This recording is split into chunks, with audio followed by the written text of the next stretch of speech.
خود اندازہ لگائیے کہ یہ فرقہ کیسے حق پر ہوگا۔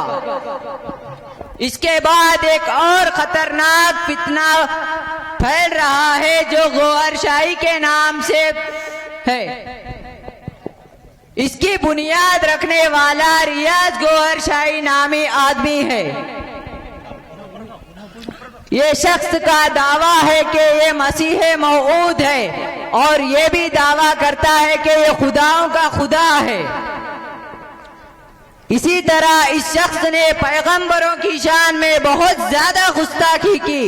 یہ شخص تو اب مر کر جہنمی بن گیا ہے۔ اس کے مرنے کے بعد یہ فتنہ یہی نہیں رکا بلکہ یونس گوہر شاہی نامی آدمی نے اس فتنے کو یوٹیوب، فیس بک، انسٹاگرام کے ذریعے سے پھیلاتے ہوئے ہمارے نوجوان مسلمان بھائی کو گمراہ کر رہا ہے۔ ہمارے نوجوان مسلمان بھائی قرآن اور حدیث کی معلومات نہ ہونے کی وجہ سے اس کی باتوں میں آ کر اپنے ایمان سے دور ہو رہے ہیں۔ تو اب ضرورت اس بات کی ہے کہ اس کے فتنے کو روکنے کے لیے اور اس سے بچنے کے لیے ہمیں مدرسوں سے اور اپنے قریبی علماء کرام سے جڑے رہے تاکہ ہمارا ایمان محفوظ رہ سکے اور ہمارا خاتمہ ایمان پر ہو۔ اس کے بعد ایک اور فتنہ سوشل میڈیا کے ذریعے بہت ہی تیزی کے ساتھ پھیل رہا ہے۔ وہ فتنہ مرزا علی انجینئر کا فتنہ ہے۔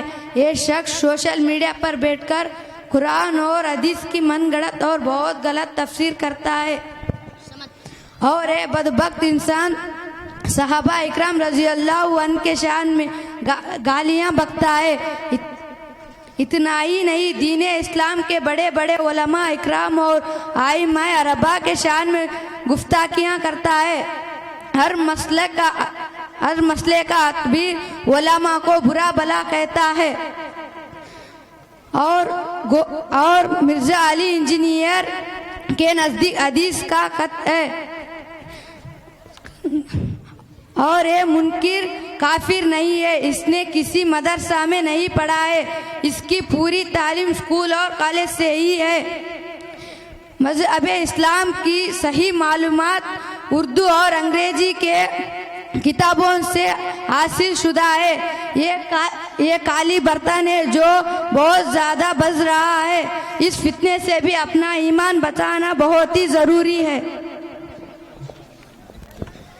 جی ہاں، ان کے علاوہ اور بھی بہت سارے فتنے ہیں، جیسے نمبر 1 جاوید غامدی، یہ منکر حدیث ہے اور اس کے قرآن و حدیث سے متصادم نظریات ہیں۔ یعنی یہ قرآن اور حدیث کی ایسی تفسیر و تشریح کرتا ہے کہ وہ ایک دوسرے سے ٹکراتے ہیں۔ نمبر 2 حمزہ علی عباسی، یہ اسی غامدی نظریہ کی ترویج یعنی اشاعت کرتا ہے۔ نمبر 3 محمد شیخ، یہ منکر حدیث یعنی احادیث نبویہ صلی اللہ علیہ وسلم کو مانتا ہی نہیں۔ نمبر 4 ساحل عدیم، یہ قرآن مجید کی عقلی تفسیر کرنے والا علماء اکرام کا گستاخ ہے۔ محترم ناظرین، اب تک جتنے فرقے باطلہ غلط عقیدہ رکھنے والوں کے تعلق سے بتایا گیا کہ ان کے سوشل میڈیا پر بہت سارے ویڈیوز گردش کرتے ہیں، ہوتا یہ ہے کہ ہمارے اکثر بھولے بھالے نوجوان ان لوگوں کی داڑھی اور لباس کو دیکھ کر، ان کے ایک دو اچھی باتوں کو سن کر ان کے فالوورز بن جاتے ہیں۔ ان ایمان کے لٹیروں کے ویڈیوز کو شیئر کرنا اپنے واٹس ایپ اسٹیٹس پر لگاتے ہیں۔ میری آپ حضرات سے ایک گزارش ہے کہ آپ اپنے قریبی علماء اکرام کے پاس جا کر صحیح اور غلط عقیدوں کی پہچان کر آئیں اور ہرگز ان کے بیانات یا اور کسی بھی طرح کی باتوں پر توجہ نہ دیں۔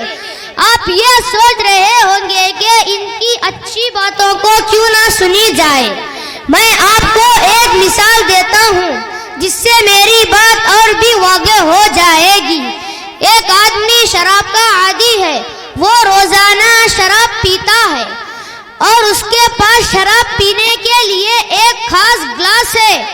اگر وہ آدمی آپ کو اپنے گھر بلا کر بڑے ہی عزت و عاجزی کے ساتھ اپنے اسی خاص گلاس میں دودھ ڈال کر دے تو کیا آپ پینا پسند کرو گے یا نہیں؟ میں تو سمجھتا ہوں کہ آپ اس کو دیکھ کر ہی الٹی کر دیں گے. بالکل اسی طرح ان غلط عقیدہ رکھنے والوں کا حال ہے.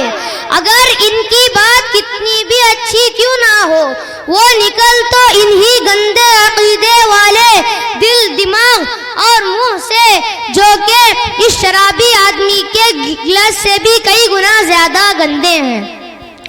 میری آپ حضرات سے ایک اور آخری گزارش ہے کہ